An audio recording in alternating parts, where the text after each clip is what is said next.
Welcome to మహా debate. Telangana పురపోరు ఫలితాలు హోరాహోరీగా ఉన్నాయి. ముఖ్యంగా దాదాపు సగానికి పైగా చేతికి చిక్కినప్పటికీ కారు కూడా ఏమాత్రం వెనక్కి తగ్గకుండా పరిగెడుతూనే ఉంది. విపక్షాలు మిగిలిన సగంలో విపక్షాలు తాము సైతం అంటున్నాయి. అదేవిధంగా ఎక్కువ శాతం 3వ వంతు మున్సిపాలిటీలకు సంబంధించి హంగ్ వచ్చే అవకాశం ఉంది. దాంతోపాటు మొత్తం 7 కార్పొరేషన్లలో ఇప్పటికీ 5 కార్పొరేషన్లకు సంబంధించి 2 కాంగ్రెస్కి కన్ఫర్మ్ అయినాయి. మరో 2 హంగ్ ఉంది. ఇంకొక 2కి సంబంధించి బీజేపీ కూడా కొంత అక్కడ ప్రభావం చూపుతోంది. ఈ నేపథ్యంలో అసలు ఏంటి అంటే, ఒకవైపు మొత్తం ఏకపక్షంగా హస్తం అనుకున్న మున్సిపల్ ఎలక్షన్స్ ఈరోజు విపక్షాలు సైతం మేము సైతం అంటూ పోటాపోటీగా ముందుకెళ్తున్న నేపథ్యంలో తెలంగాణ రాజకీయాల్లో మున్సిపల్ ఎన్నికలు గేమ్ చేంజర్గా మారుతున్నాయా? ఇదే అంశానికి సంబంధించి మనతో మాట్లాడడానికి సీనియర్ జర్నలిస్ట్ విజయ్ గారు స్టూడియోలో ఉన్నారు. అదేవిధంగా బీజేపీ నుంచి అల్జాపూర్ శ్రీనివాస్ గారు, వారితో పాటు మెట్టు సాయి కుమార్ గౌడ్ గారు కాంగ్రెస్ పార్టీ నుంచి, అదేవిధంగా శ్రీకాంత్ గౌడ్ తెలంగాణ జాగృతి నుంచి లైవ్లో ఉన్నారు. ముందుగా విజయ్ గారితో మాట్లాడదాం. విజయ్ గారు నమస్తే అండి. ఎస్, ఏంటి అంటే మొత్తం మీద 116 మున్సిపాలిటీల్లో మెజారిటీ కాంగ్రెస్కే వచ్చింది కదా? మెజారిటీ ఇక్కడ చూసుకోవాల్సింది ఏంటంటే, వస్తుంది అధికార పార్టీ కాబట్టి మెజారిటీ ఉండాలి. మెజారిటీ ఎంత మెజారిటీ ఉండాలి? 95% ఉంటే అది అధికార పార్టీ అనుకూలత అనుకోవాలి అవకాశం ఉంటుంది. అనుకూలత అనుకోవచ్చా? ప్రజాస్వామ్యబద్ధంగా ఎలక్షన్స్ జరగలేదని అనుకోవచ్చా? అది వేరు. ఆ చర్చ వేరు. ప్రజాస్వామ్యబద్ధంగా జరగట్లేదు ఎక్కడ, అది వేరు విషయం. ఇప్పుడు అలా జరిగిన నిన్న మహారాష్ట్రలో జరిగింది. వన్ సైడ్ 95% ఉన్నది. అంతకుముందు ఇక్కడ తెలంగాణలో ఉన్నటువంటి దాంట్లో 95% బీఆర్ఎస్ఏ గెలిచింది. ఆంధ్రప్రదేశ్లో జగన్ ఉన్నప్పుడు 95% జగనే గెలిచినటువంటి సిచ్యువేషన్ ఉన్నది. ఆ ట్రెండ్ ఉంది ఇప్పుడున్న భారతదేశంలో కావచ్చు. ఏదైనా అధికార పార్టీ స్థానిక సంస్థల్లో 95% ఉంటేనే ఒక అనుకూలత, ఆ ప్రభుత్వం పట్ల సానుకూలత ఉందనేటువంటి అనుకోవడానికి అవకాశం ఉంది. ప్లస్ ఇక్కడ చూసుకోవాల్సింది వార్డులు గెలిచినా కానీ వార్డులు మారుతున్నారు. ఇప్పుడు ఏంటంటే హంగ్ వచ్చినటువంటి దాంట్లో చాలా మంది అటు ఇటు అవుతారు. అధికార పార్టీకి అడ్వాంటేజెస్ ఉంటాయి అది.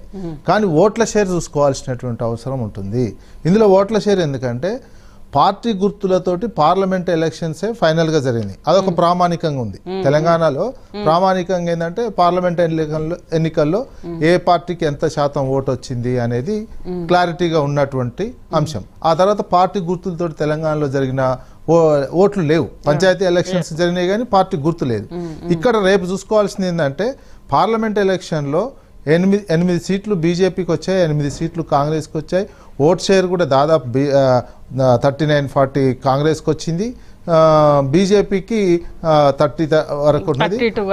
బీఆర్ఎస్కు 19 వరకు పడిపోయినటువంటి సిచ్యువేషన్, 19 పడిపోయింది. కానీ ఇప్పుడు సిచ్యువేషన్ మారుతుంది. ఈ ఎలక్షన్ ఏంది? ఈ ఎలక్షన్ దాదాపు 50 లక్షల ఓట్లు, దాదాపు 75% పోలైనటువంటి సిచ్యువేషను. దీంతో ఇక్కడ తెలుస్తున్న రేపటి వరకు ఇంకా మరింత క్లారిటీ వస్తుంది.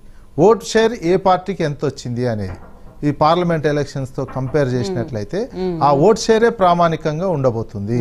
ఎందుకంటే సీట్లు అనేవి ఇప్పుడు ఏమైంది, హంగ్ వచ్చిన చోట ఎంపీలు ఉన్నారు, రాజ్యసభ సభ్యులు ఉన్నారు, ఎమ్మెల్సీలు ఉన్నారు. ప్లస్ అధికార పార్టీకి ఉండేటువంటి ఎక్సాఫిషియో అధికార పార్టీకి ఉండే అంగబలం, అర్ధబలం ఇవన్నీ ఉంటాయి. జనరల్ అధికార పార్టీకే అంగొచ్చినవి అన్ని కూడా అధికార పార్టీకి అనుకూలంగా ఉంటాయి. అధికార పార్టీ తీసుకుంటాయి. ఇప్పుడు మున్సిపాలిటీలు మాకు ఇన్ని చైర్మన్లు ఇంతమంది వచ్చారు, కార్పొరేషన్లు ఇంతమంది వచ్చారు అనేది సరే సంఖ్యాపరంగా చెప్పుకోవచ్చు. కానీ ఈ ఎలక్షన్లో విశ్లేషణ చేసుకుంటే అది కీలకం. ప్రామాణికంగా పార్లమెంట్ ఎలక్షన్లో ఓట్ షేర్ ఎంత, ఇప్పుడు ఎంత ఓట్ షేర్ అనేది చాలా కీలకంగా మారబోతుంది. దీన్ని బట్టే రాజకీయాలు ఇప్పటి వరకు బీజేపీ మేమే ఇక్కడ ఉండము అనేది పార్లమెంట్ ఎలక్షన్ తర్వాత ప్రతిపక్షం అనేది చెప్పుకుంటున్నటువంటి సిచ్యువేషన్ ఉంది. కానీ ఇప్పుడున్నటువంటి సిచ్యువేషన్ లో బీజేపీ తెలంగాణలో ఎట్లా ఉందంటే, ఎప్పుడైనా అప్పుడప్పుడు ఆంధ్రప్రదేశ్లో కావచ్చు, తెలంగాణలో కావచ్చు, ఒక గాలిబుడుగ లాగా వస్తుంటది, పాల పొంగులా వస్తుంటది, తగ్గుతున్నటువంటిది. అప్పుడు కార్గిల్ యుద్ధము, మోడీతో అప్పుడు వాజ్పేయి ఉన్నటువంటి సమయం, ఇప్పుడు మోడీ గాలి, ఇవన్నీ ఉన్నటువంటి నేపథ్యంలో పార్లమెంట్ ఎలక్షన్లో పొంగింది అదింది. అదే ఇప్పుడు మున్సిపాలిటీలోకి వచ్చేసరికి చతికిలబడినటువంటి అంశం కనిపిస్తుంది. అక్కడక్కడ కొన్ని సంఖ్య రావచ్చు, ఓట్లు మాత్రం ఆ స్థాయిలో రావట్లేదు. ఇప్పుడు కాంగ్రెస్కి కూడా ఇది ఒక హెచ్చరిక లాంటి తీర్పు అనుకోవాల్సినటువంటి, కాంగ్రెస్ పార్టీకి సంబంధించినటువంటిది కూడా ఇన్ని సంఖ్య రావచ్చు, కానీ ఓట్ షేర్ చూసుకోవాల్సినటువంటి అవసరం ఉంది. ఓటింగ్ ఎట్లా వచ్చిందో చూసుకోవాల్సిన ఇంత అన్ని ప్రయోగించారు ఎలక్షన్ కమిషన్. అన్ని రకాల ప్రజాస్వామ్య పద్ధతులకు విరుద్ధంగా చేయాల్సినవన్నీ కూడా చేసినటువంటి తీరులో కూడా ఈ రకం